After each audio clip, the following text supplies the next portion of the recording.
ఈరోజు MP election లో భాగంగా ప్రచారంలో భాగంగా ఈరోజు కోడుపల్ల ఈరోజు పెద్ద ఎత్తున మన మంద సంజీవారెడ్డి గారు మన అధ్యక్షుల సందర్భంగా ఇంత పెద్ద సభ జరుగుతుందంటే అందరికి కూడా ధన్యవాదాలు, శుభాకాంక్షలు. దీనికి గౌరవమైన అధ్యక్షులు మంద సంజీవారెడ్డి గారు, గౌరవమైన మేయర్ గారు, మన బుచ్చిరెడ్డి గారు, గౌరవమైన డిప్యూటీ మేయర్ గారు లక్ష్మి గారు, కార్పొరేటర్లు, కోఆప్షన్ మెంబర్లు, మా స్థానిక నాయకులు, సీనియర్ నాయకులు, మా అందరూ కూడా మా అక్కలు, చెల్లెళ్ళు, ఇన్ఛార్జీలు, మా 20 మంది డివిజన్ ఇన్ఛార్జీలు 13 తారీఖు చేస్తే మనకు నీళ్ళు వస్తాయి, మీకు 4000 పింఛన్ వస్తుంది, మీకు తప్పకుండా మన ఆడబిడ్డలకు 2000 వస్తుంది. తప్పకుండా ఇవన్నీ కూడా తెప్పించే బాధ్యత మాదే. వక్స్పోర్ట్ పని కూడా నేను చేపిస్తా, తప్పకుండా ఎస్సీలకు కూడా అది కూడా క్లియర్ చేపిస్తా.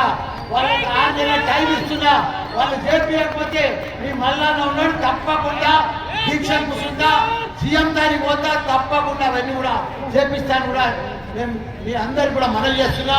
ఒకటే అక్క మీకు దండం పెడుతున్నా, మీ కాళ్ళు మొక్కక మరిచిపోయి నన్ను గెలిపించినట్లను అదే మాదిరిగా మన రాగిడి లక్ష్మారెడ్డిని గెలిపించాలి. మనం మళ్ళా మోసపోవద్దక్క, 13 తారీఖు మోసపోవద్దక్క.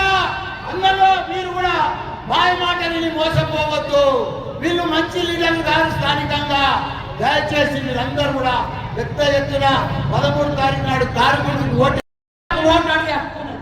అదే దాన్ని మొత్తం రాపోగ్రాములు ఈ వజ్రేశ్వరరావు వీళ్ళంతా ఆపిరట.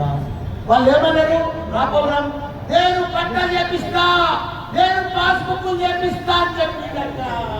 దళితులకు ఒక దళితులుండి దళితులకు అన్యాయం చేస్తున్నారట.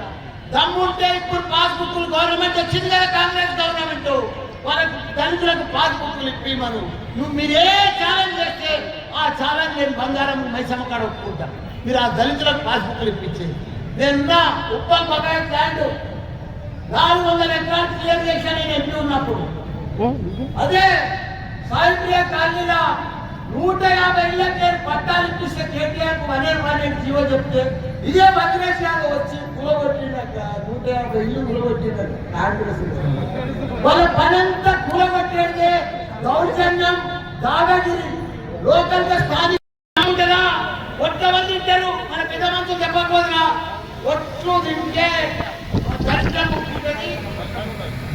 ఉండేది. కమాసుంటి మనకు సీఎం దొరికింది. కాబట్టి మీరు ధైర్యం చేయండి, మంచి అవకాశం వచ్చింది.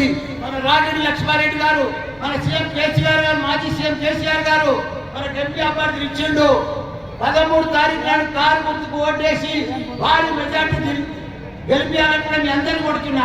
ఒకటి అక్క వక్స్ బోర్డు పంచాయతీ ఉంది, కొన్ని ఏళ్ల సంధి వక్స్ బోర్డు నడుస్తుంది.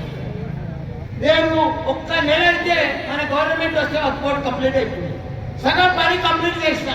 ఇదే వజ్రేష్ యాదవ్, ఇదే సుధీర్ రెడ్డి, వీళ్ళందరూ కూడా రాపోల్ రాములు ఒక టెంట్ వేసుకొని ఒక నెల దినాలు కూర్చున్నారు. మేము ఇది వక్స్ బోర్డు పని కావాలి, కానీ 5 నెలలు అయిందంటే దానికోసం తీసుకుంటలేదు. వక్స్ బోర్డు మాట కూడా ఎక్కుతలేదు. వాళ్ళకి దమ్ముంటే రేపు బంగారు